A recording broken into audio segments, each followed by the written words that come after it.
Hi guys! Nagluto nga ako ng 3 katakot-takot na banyerang sopas. Sabi ko nga, malamig yung panahon, kaya naisipan kong magpamerienda sa mga bata sa school. Grabe guys, hindi ko inaakalang ganito yung pagtanggap nila sa akin. Dito nga pala sa school na to, gumraduate ako na elementary.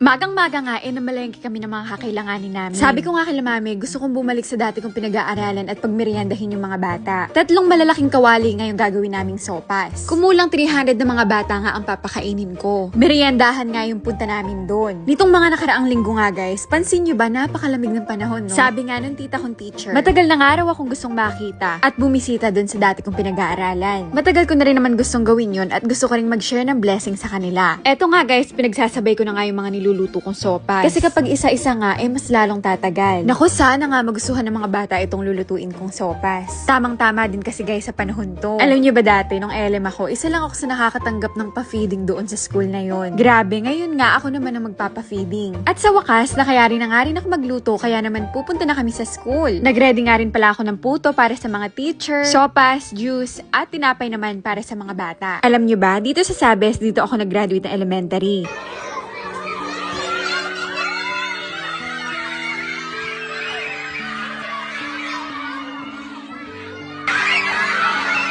Nakakatuwa guys at napapanood daw nila ako. Ang sarap din sa pakiramdam na nakita ko yung dati kong mga teacher. Alam nyo, napakasimple lang namin noon dito. Sa school na to guys, ako naging baluga talaga. Etong school na to ang pinaka nag-enjoy ako. Galing ako sa private school nung lumipat ako dito. Noon nainggit ako sa mga pinsan ko kasi lahat sila nasa public school. Sa isip-isip ko noon, lahat ng pinsan ko magkakasama, ako lang ang nahiwalay. Kaya nagpumili talaga ako magpalipat ng public.